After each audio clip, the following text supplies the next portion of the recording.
So, why is it important sometimes to ask why? Why is it important to ask why? Why is why? Asking a question about why. Anyway, what benefit is that to us, and why should we? When should we? Hey, humans, Coach Nate here with another mindful focus to share with you. I want to talk today about the power of asking why. The power of asking why. There are times where we don't want to ask, but then there are times where, too often actually, we just accept things the way that they are, the way that they happen, and they're going to be. Now, when it relates to events and circumstances and certainly other people's behaviors, sometimes it is best to simply accept it for what it is and not fight it or resist it. Why? Because we have no control over those things most of the time. So to obsess and worry and be upset and become emotionally distraught, trying to control things we don't control, that doesn't serve us. But that does not apply to our thoughts, our actions and behaviors that stem from those thoughts. So, what that means is we don't have to just accept our thoughts, actions, and then what turns into behaviors as they are. Accept them as they come all the time, which is different than processing emotions, which I've talked about in other videos.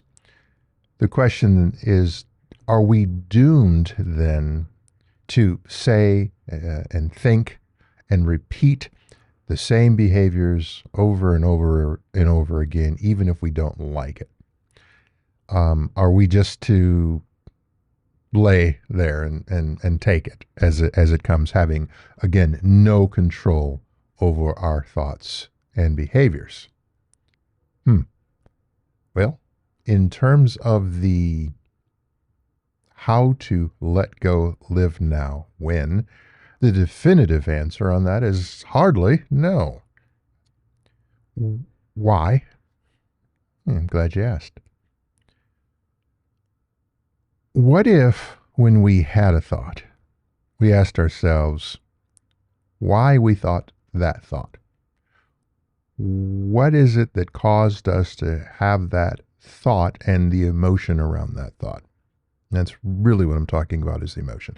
Let me give you an example. So, a certain behavior is exhibited by an individual. We have a thought around that, whether it be good, bad, or indifferent. And then asking ourselves, when we have that emotion, the good, bad, or indifferent part, why? What was it about their behavior that caused me to feel the way that I feel? Was it them, or was it a past situation, circumstance, event, color, smell, what I had for breakfast?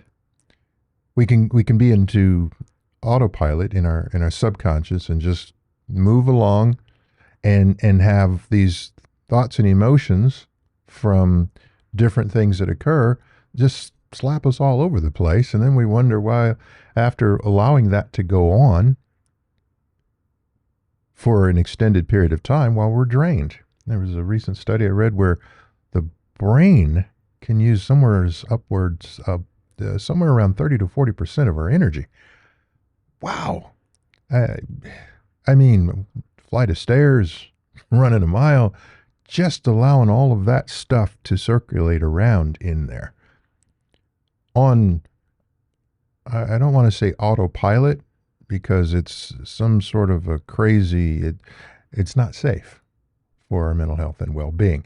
It's happenstance, it's madness, it's chaos. So if we were driving and we were driving erratically, that wouldn't be the best use of energy, fuel consumption, wear and tear on the tires, safety for us. So why do then we allow some process entity in our heads to just go kittywampus with our thoughts in our brains?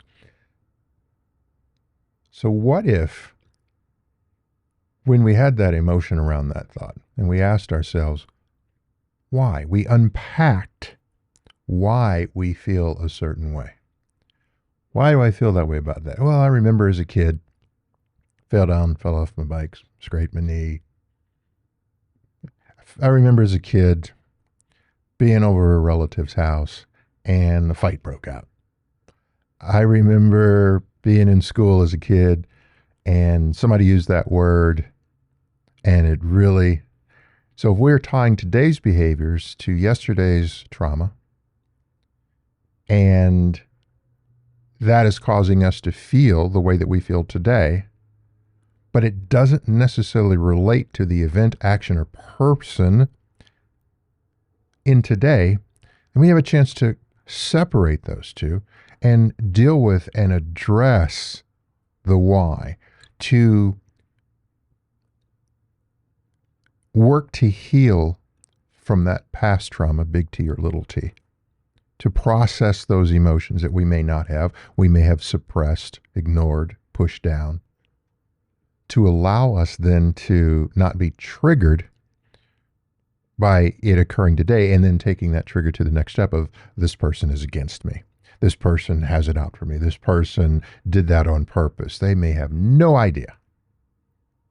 Other people's behaviors may have nothing to do with the past trauma that you've experienced. So we best to separate those two as the starting point to begin to move forward past and now allow these thoughts and emotions that are associated with those thoughts to suppress us, hold us down, rob us of our energy, hold us back.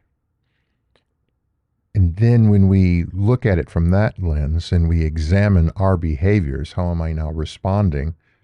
Am I responding because of a past wound, or am I responding because this is a current offense? And there are differences. There are times when people do things that are offensive that are right here and now. Even then, how much control do I have over it? How important is it?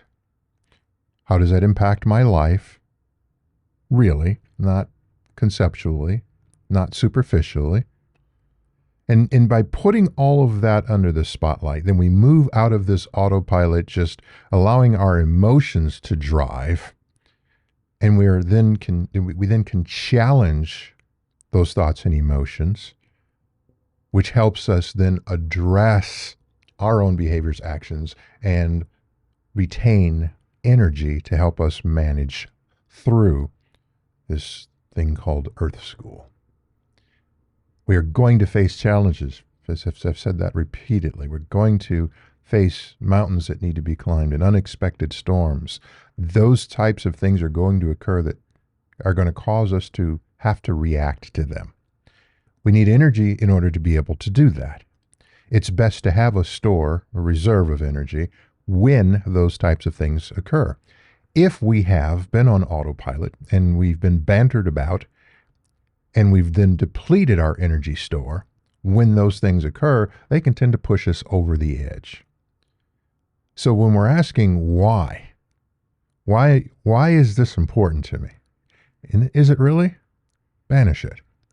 Why am I feeling that way? Does it have anything to do with right here, now, in this present moment? No, it's something from the process. Deal with the past, heal, and don't build or continue to dig the hole from the past trauma in today's behaviors and actions. And even if they meant it, who are they? What impact, what importance do they have in your life? Really have, not superficially. And if they don't play that big of a role, then their actions don't matter. It's not life or death for you. It's them doing and being who they are. You do the same. Do and be you are. And asking yourself why every step along the way. So you know your purpose, you know your value, and helps you to remain focused and retain as much of that energy as you need to navigate through this thing called life. Just sharing some insights with you. Feel free to try it or toss them. Both of those answers can be correct, but only you can make that determination for yourself. If this content resonates with you, please feel free to give a like and a subscribe, hit the notification bell so you know when I post additional content like this, and share this with someone who you think may benefit from it to help them in their life's journey. And as always, remember to let go, live now, and win.